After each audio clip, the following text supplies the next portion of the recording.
আল্লাহ তাআলা তো হচ্ছেন সেই মহান সত্তা, যিনি রাতের অন্ধকারে তিনি যেসব কথা বা কাজ পছন্দ করেন না এমন সব বিষয়ে যখন এরা সলা পরামর্শ করে তখনও তিনি তাদের সাথেই থাকেন।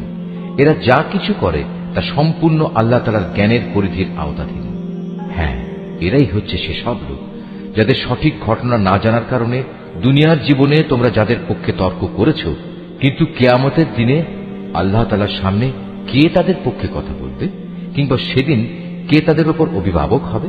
যে ব্যক্তি গুনাহের কাজ করে অথবা গুনাহ করে নিজের উপর নিজেই অবিচার করে, অতঃপর এজন্য যখন সে আল্লাহ তাআলার কাছে ক্ষমা প্রার্থনা করে তখন সে অবশ্যই আল্লাহ তাআলাকে পরম ক্ষমাশীল ও অতীব দয়ালু হিসাবে পাবে। যে ব্যক্তি কোনো গুনাহের কাজ করল সে কিন্তু এর দ্বারা নিজেই নিজের ক্ষতি সাধন করল। আল্লাহ তাআলা সবকিছুই জানেন, তিনি কুশলী। যে ব্যক্তি একটি অন্যায় কিংবা পাপ কাজ করল কিন্তু সে দোষ চাপিয়ে দিল একজন নির্দোষ ব্যক্তির উপর, এ কাজের ফলে সে প্রকারান্তরে সাংঘাতিক একটা অপবাদ ও জঘন্য গুনাহের বোঝা নিজের ঘাড়ে উঠিয়ে দিল। এ পরিস্থিতিতে যদি তোমার উপর আল্লাহ তাআলার অনুগ্রহ ও দয়া না থাকত তাহলে এদের একদল লোক তো তোমাকে প্রায় ভুল পথে পরিচালিত করেই ফেলেছিল।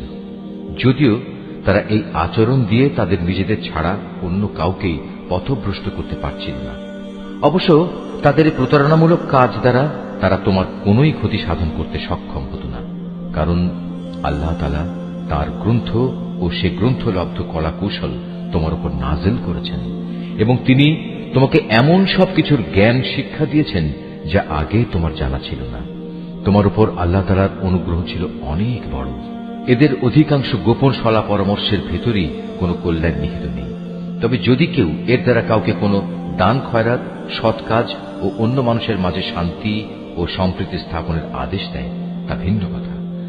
আর আল্লাহ তাআলার সন্তুষ্টি অর্জনের লক্ষ্যে যদি কেউ এসব কাজ করে তাহলে অতি শীঘ্রই আমি তাকে মহাপুরস্কার দেব।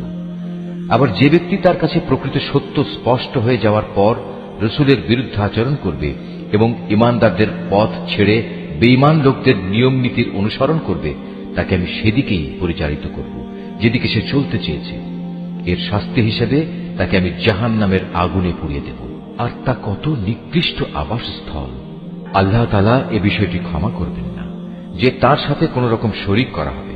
এছাড়া অন্য সকল গুনাহ তিনি যাকে ইচ্ছা করেন তাকে ক্ষমা করে দিতে পারেন।